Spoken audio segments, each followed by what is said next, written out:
Seorang bayi dengan tali pusar masih diperban ditemukan warga di pinggir jalan di Dusun Rumpis, Desa Berang, Kecamatan Simpang Teritip, Kabupaten Bangka Barat. Menurut pihak Puskesmas Simpang Teritip, bayi itu diperkirakan baru berusia 2 hari pasca dilahirkan. Informasinya, rekam jejak bayi malang tersebut kini sudah berhasil didapatkan. Namun untuk keberadaan kedua orang tuanya kini masih belum diketahui. Pihak Puskesmas kini terus berkoordinasi dengan Polsek Simpang Teritip guna mengetahui alasan bayi malang tersebut ditinggalkan di pinggir jalan. Detail informasinya akan disampaikan langsung oleh rekan jurnalis Bangka Pos, Rizky Irianda Pahlevi, yang kini sudah tergabung bersama kami. Halo Rizky. Ya, halo Dea. Ya, Rizky, bisa Anda informasikan detailnya bagaimana awal penemuan bayi ini? Ya, Dea.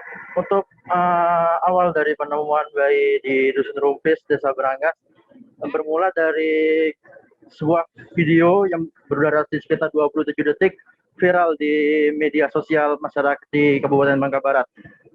Setelah mengetahui video tersebut yang berisikan tentang banyaknya ibu-ibu yang sedang melakukan perawatan atau menolong bayi yang berada di pinggir jalan.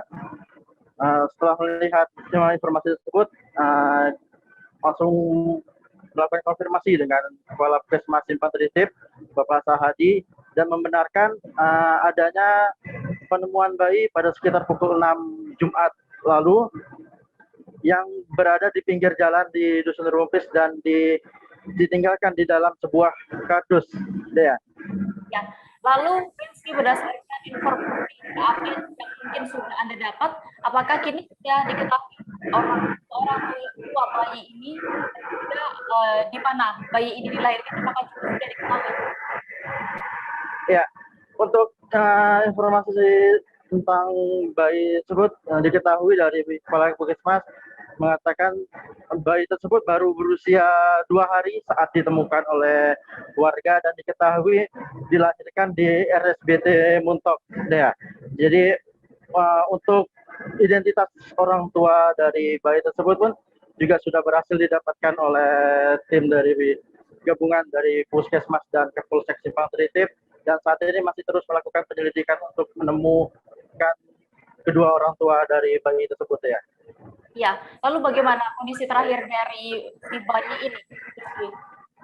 Ya, untuk kondisi terakhir saat ini untuk bayi tersebut berada di Puskesmas Simpang Teritip di ruang kebidanan, dan saat ini masih terus dilakukan perawatan setelah sebelumnya saat ditemukan bayi tersebut masih ari-arinya masih menempel dan bahkan terlihat di video tersebut juga masih diperban, dan saat ini juga dari pihak perawat dari Puskesmas terus melakukan koordinasi dan juga mencari solusi terkait bayi tersebut jikalau kedua orang tersebut tidak dapat ditemukan, seperti adopsi atau hal yang lain ya. Ya, baik, terima kasih rekan Rizky untuk laporannya dari Bangka Barat. Selamat kembali bertugas. Jangan lupa subscribe, share, komen, dan like ya.